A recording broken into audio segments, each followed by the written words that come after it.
कृष्ण भक्तों को मेरा प्यार भरा राधे राधे। आज हम श्रीमद् भागवत के 33 स्कंद के 30वें अध्याय में प्रवेश करेंगे, जिसमें देह गेह में आसक्त पुरुषों की उद्योग गति का वर्णन किया गया है।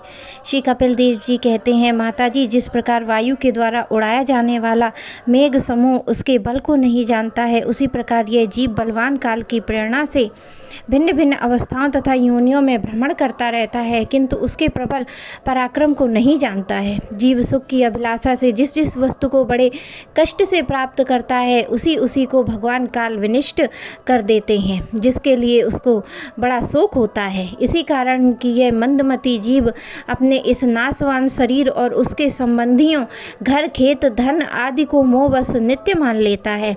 इस संसार में यह जीव जिस जिस योनि में जन्म लेता है, उसी उसी में आनंद मानने लगता है और उससे विरक्त नहीं होता है।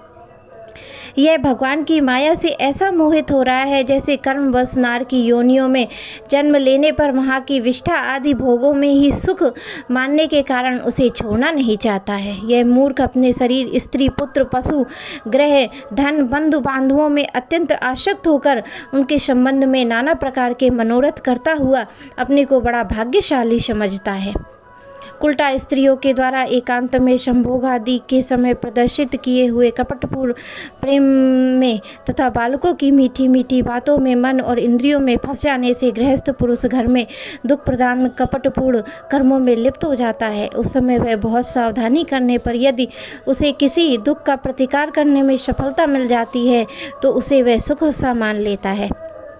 जहाँ तहाँ से भयंकर हिंसा वृत्ति के द्वारा धन संचय कर यह ऐसे लोगों का पोषण करता है, जिसके पोषण में नरक में जाता है। स्वयं तो उसे खाने पीने से बचे हुए अन्न को ही खाकर रहता है। बार बार प्रयत्न करने पर भी जब इसकी कोई जीविका नहीं चलती है, तो यह लोभ बस अधीर हो जाने से दूसरे की धन की इच्छा करने लगता है। जब मंद भाग्य के कारण इसका कोई प्रयत्न नहीं चलता है, तो यह मंद बुद्धि धनहीन होकर कुटुंब के भरण पोषण में असमर्थ हो जाता है। तब अत्यंत दीन और चिंतातुर होकर लंबी लंबी सांसें छोड़ने लगता है। इसे अपने पालन पोषण में असमर्थ देखकर वे स्त्री पुत्र आदि इसका पहले के समान आदर नहीं करते हैं। जैसे कृपण किसान बूढ़े बैल की उपेक्षा कर देते हैं, फिर इसे वैराग्य नहीं होता है। जिन्हें ये स्वयं पाला था, वे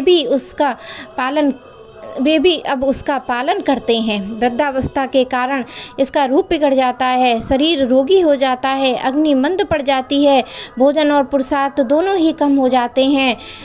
वह कुत्ते की भांति स्त्री पुत्र आदि के अपमान पूर्वक दिए हुए टुकड़े खाकर जीवन निर्वाह करता है। मृत्यु का समय निकट आने पर वायु के उत्क्रमण से इसकी पुतलियां चढ़ जाती हैं और श्वास प्रश्वास की नलिकाएं कफ से रुक जाती हैं। खांसने और सांस लेने में भी इसे बड़ा कष्ट होता है और कफ बढ़ जाने के कारण ये कंठ में घुड़घुड़ाहट होने लगती है। यह अपने शोकातुर बंधु बांधवों से घिरा हुआ पड़ा रहता है और मृत्यु पास की वशीभूत हो जाने के कारण उनके बुलाने पर भी नहीं बोल सकता है। इस प्रकार जो मूढ़ इंद्रियों को न जीतकर निरंतर कुटुंब पोषण में ही लगा रहता है, वह रोते हुए स्वजनों के बीच अत्यंत वेदना से अचेत होकर मृत्यु को प्राप्त होता है। इस अवसर पर उसे लेने के लिए अति भयंकर रोषयुक्त नेत्रों वाले 2 यमदूत आते हैं। उन्हें देखकर वह भय के कारण मलमूत्र कर देता है। ये यमदूत उसे यातना देह में डाल देते हैं। फिर जिस प्रकार सिपाही किसी अपराधी को ले जाते हैं, उसी प्रकार उसके गले में रस्सी बांधकर बलात् यमलोक की लंबी यात्रा में उसे ले जाते हैं। उनकी घुड़कियों से उसका हृदय फटने लगता है और शरीर कांपने लगता है। भूख प्यास उसे बेचैन कर देती है। ऐसी अवस्था में वे जल विश्राम स्थान से रहित उस तप्त बालू कामय मार्ग में उसे एक पग आगे बढ़ने पे भी शक्ति नहीं रहती है। यमदूत उसकी पीठ पर कोड़े बरसाते हैं, तो उसे बड़े कष्ट से उसे चलना ही पड़ता है। वहाँ जहाँ थककर गिर जाता है, मूर्छा आ जाती है, चेतना आने पर वह फिर उठता है। इस प्रकार अति दुख में अंधेरे मार्ग में अत्यंत क्रूर यमदूत उसे शीघ्रता से यमपुरी को ले जाते हैं। यमलोक का मार्ग 99,000 योजन है। इतने लंबे मार्ग को 2-3 मुहूर्त में तय करके वह नरक में तरह तरह की यातनाएं भोगता है। वहाँ उसके शरीर को धधकती लकड़ियों आदि के बीच में डालकर जलाया जाता है। कहीं स्वयं दूसरों के द्वारा काट काट कर उसे अपना ही मांस खिलाया जाता है। यमपुरी के कुत्ते और गिद्धों द्वारा जीते जी उसकी आंतें खींची जाती हैं। सांप, बिच्छू और डांस आदि डसने वाले, डंक मारने वाले जीवों से शरीर को पीड़ा पहुंचाई जाती है। शरीर को काट काट कर टुकड़े टुकड़े किए जाते हैं। उसे हाथियों से चिरवाया जाता है और पर्वत शिखरों से गिराया जाता है अथवा जल में या गड्ढे में डालकर बंद कर दिया जाता है। ये सब यातनाएं इसी प्रकार तमिश्र, अंधतमिश्र और रौरव आदि नरकों में अनेक यंत्रणाएं स्त्री हो या पुरुष उस जीव को पारस्परिक संसर्ग से होने वाले पाप के कारण भोगनी पड़ती हैं। माताजी, कुछ लोगों का कहना है कि स्वर्ग या नरक तो इसी लोक में है, क्योंकि जो नार की यातनाएं हैं वे भी यहाँ भी देखी जाती हैं। इस प्रकार अनेक कष्ट भोगकर अपने कुटुंब का ही पालन पोषण करने वाला, केवल अपना ही पेट भरने वाला पुरुष उन कुटुंब और शरीर दोनों को छोड़कर मरने के बाद अपने किए हुए पापों का ऐसा फल भोगता है।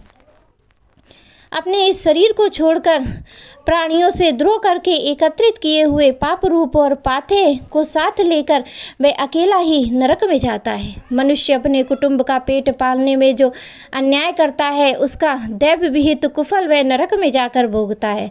उस समय वह ऐसा व्याकुल हो जाता है मानो उसका सर्वस्व लुट गया हो।